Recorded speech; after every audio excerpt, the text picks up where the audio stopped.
मुस्लिम धर्म गुरु जी भी हैं हमारे साथ, मौलाना नाजिब अशरफी साहब हैं। नाजिम साहब, आप सारी चीज़ें आप भी देख रहे हैं वर्तमान में, क्योंकि इस तरीके की जब चीज़ें होती है तो कहीं ना कहीं धर्म के ऊपर भी बात आती है और फिर राजनीति शुरू हो जाती है, हिंदू मुस्लिम सिख ईसाई, फिर सब कुछ सामने आने लगता है। आखिर इस तरीके की जब टिप्पणियाँ होती हैं तो आपको नहीं लगता कि इतिहास को पहले जान लेना चाहिए उसके बाद बोला जाए? क्योंकि ये इतिहास में ही लिखा है कि औरंगजेब ने क्या क्या किया था, ऐसा नहीं है कि कोई आज लिख दिया गया हो। आपको क्या लगता है कि कहां राजनीति शुरू होती है इन चीजों को लेकर और क्या आवश्यकता है ऐसी चीजों को बाहर लाने की? मौलाना साहब। जी, बड़ी हैरत होती है इस बात पर कि इस तरह की बातें हमारे मुल्क में, हमारे वतन अजीज में होती है। सबसे बड़ी बात तो ये कि जो बातें पीछे हो गई है, हम्म। उन बातों को उखाड़ने का कोई औचित्य यहाँ पर है नहीं।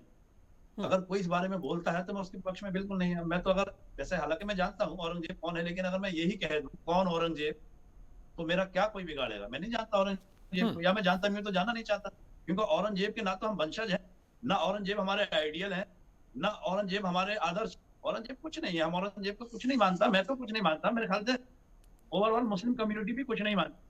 चंद लोग होंगे अगर वो मानते हैं, तो उससे मैं कैसे उन्हें वही रोक सकता हूँ? एक चीज तो ये हो गई। हाँ, मैं उनको ये बता सकता हूँ कि देखिए, हम आज के बारे में बात करें, बल्कि मैं उन्हीं को नहीं, मैं तो जितने भी हमारे हिंदू मुस्लिम सिख ईसाई भाई हैं, देखिए इतिहास पढ़ने से भी कुछ नहीं होता। इतिहास में क्या होता है, जो बातें गुजर गई, जो गुजिश्ता बातें हैं, जो बीत चुकी हैं। लेकिन हम्म। हमारे मुल्क के वतन अजीज हिंदुस्तान के कुछ लोग ये समझते हैं कि इतिहास पढ़ना इतना जरूरी है। हाँ देखिए, कोई मैथ तो है नहीं, कोई साइंस तो है नहीं, जो हम इसमें कोई मिसाइल या कोई चीज, कोई टेक्नोलॉजी ऐसी नई उत्पन्न कर रहे हैं, कोई नई चीजें पैदा कर रहे हैं, उस बारे में आप सोचिए। हम्म। आप देश को आगे बढ़ाने के बारे में सोचिए। अब ये क्या है, ये तो राजनीति है साहब।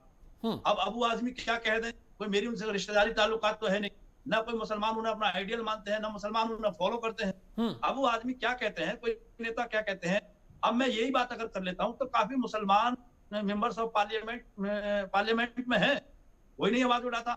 ये भीम आर्मी के चीफ हैं और आजाद समाज पार्टी के राष्ट्रीय अध्यक्ष चंद्रशेखर है, वो मुसलमानों के लिए आवाज उठा रहे हैं, वो पिछड़ों के, दलितों के, जो कमजोर वर्ग है उनके लिए आवाज उठा रहे हैं। तो ये धर्म जाति के चश्मे से तो नहीं देखना चाहिए, जिसको जो लगता है हक है वो ठीक। पर आप औरंगजेब ये पर बताइए बहस क्यों, मैं तो ये मौलाना करना चाहता साहब, हूँ आपके। एक चीज देखिए कि जब बयान आता है तो वही, क्योंकि आप बोल रहे हैं, आप आज यहां सामने बोल रहे हैं, लेकिन आप ही के जैसे और बहुत सारे लोग हैं जो समर्थन करते दिखते हैं।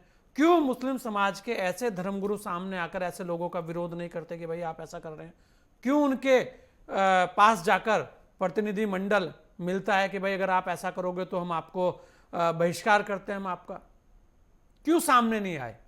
सवाल यह भी है और यह भी बड़ा सवाल है, इसलिए इन पर बात होती है। रही इतिहास पढ़ने की बात, तो इतिहास तो पढ़ा जाना चाहिए। इतिहास के अंदर जो हुआ है वो आपका भविष्य ठीक करता है, तो आखिर जिम्मेदारी भी तो लेनी पड़ेगी ना, आपके जैसे लोगों को लेनी पड़ेगी। नहीं, मैं कहता हूँ, देखिए आप अपने चैनल को क्यों इतना छोटा समझ रहे हैं कि आपको नहीं लगता मैं आपके चैनल पर फेस टू फेस बैठकर बात कर रहा हूं तो पूरी दुनिया नहीं देख रही है, सुन रही है? नहीं बिल्कुल, आप, मैं कह रहा और हूं कि कैसे भाई सामने आप आएंगे? बोल आप रहे तो है हैं, ना सामने। मैं आपके ऊपर सवाल नहीं कर, मैं तो कह रहा हूं आप बोल रहे हैं, लेकिन मैं कह रहा हूं आपके जैसे और बहुत सारे लोग हैं।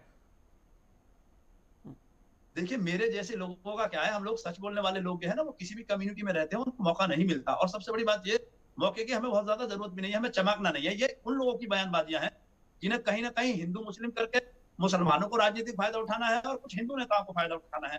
बस ये वही बात है, सरकार में आना है, लोगों को रहना है। भाई हमें कोई मुख्यमंत्री साहब देख ले, कोई भारतीय जनता पार्टी से अगर प्रेरित है तो वो कहता है भाई योगी आदित्यनाथ जी सुन ले और प्रधानमंत्री मोदी जी सुन ले।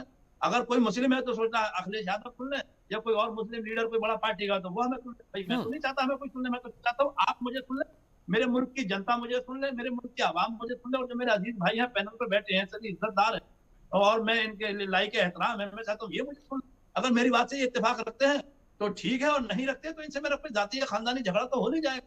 भाई इनकी अपनी विचारधारा पर अलग हो मौलाना सकती है, साहब, मेरी आपको अलग यह हो तो सकती है, लगता है ना कि भाई लेकिन मैं ये वास्तव में वो बिल्कुल आपके। क्रूर शासक थे और उन पर बात नहीं होनी चाहिए? नहीं, ये देखिए आस्था का इस चीज से कोई सवाल नहीं है। मैं एक चीज और कह देता हूँ, लोग अक्सर चैनल पर बैठ के कह देते हैं हम सभी धर्मों में आस्था रखते हैं। हम किसी धर्म में आस्था नहीं रखते, हम इस्लाम में आस्था रखते हैं, सभी धर्मों का सम्मान करते हैं। सम्मान हमें सब धर्मों का करना ही पड़ेगा, क्यों? कि वो भी इंसान है, वो भी, उनका अपना धर्म है, अपना मजहब है, उनको उनका धर्म है, उनके साथ है।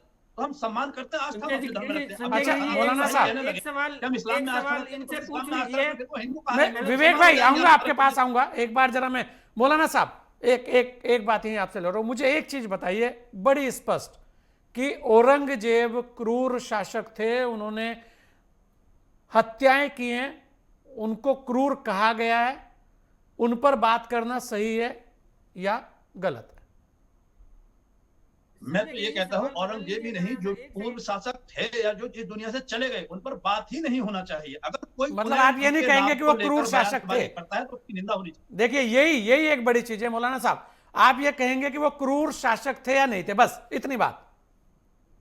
नहीं देखिए, क्रूर शासक मैं तो वहां पर था नहीं ना, मैंने तो खाली इतिहास पढ़ा है। देखिए तो इतिहास में लिखा है ना, उन्होंने भाई की हत्या की थी या नहीं की थी, मैं बता रहा हूँ, उन्होंने पिताजी को कैद किया था या नहीं किया तो था। अगर कहीं एक्सीडेंट हो जाता है, 20 लोग वहां पर खड़े हों, इतिहास किसको कहते हैं? पुरानी बात को लिखा गया किताब में जो बीती बात है उसको इतिहास कहते हैं ना। तो अगर 20 लोग खड़े, 20 अलग अलग तरीके से उस घटना को बताएंगे, मैं किसकी बात मान लूं? नहीं तो क्या उन्होंने अपने भाई की हत्या नहीं की? नहीं तो मैंने अच्छा कब कहा मैंने? वही मैं तो बुरा भी नहीं कह रहे आप ये तो कहो कि भाई क्रूर शासक था, वास्तव में उन्होंने जुल्म किए, ये बात तो आप कहेंगे तो बहुत सारे लोगों में टिप्पणियां बंद हो जाएंगी। देखिए, अगर आप था बोलते हैं तो था से मुझे कोई ऑब्जेक्शन नहीं, आप थे कहेंगे तब भी कोई ऑब्जेक्शन नहीं है। हाँ, मैं इतना जानता हूं कि कुछ चीजें हैं, अगर मुझको मौका दिया जाए तो मैं अपने मुल्क में 2 घंटे के अंदर अंदर ठीक कर दूंगा। हाँ, बस आप ठीक कर देंगे। अब रही बात इस चीज की, हाँ, मगर मुझे मौका दिया गया, क्या ठीक कर देंगे? इस तरह की बयानबाजी तो नहीं करने दूंगा मैं इन लोगों को, मतलब जो इतिहास के पन्नों को लेकर जानकारी नहीं रखते हैं और वो कहते हैं कि ये सब ठीक है, कोई किसी को महान बता देता है, कोई किसी को महान बता देता है, लेकिन जैसे हम महाराणा प्रताप की बात करते हैं, जैसे हम रानी लक्ष्मीबाई की बात करते हैं, जैसे शिवाजी महाराज की बात करते हैं, तो राजनीति शुरू हो जाती है। और ये राजनीति जब शुरू होती है तब कोई नहीं बोलता।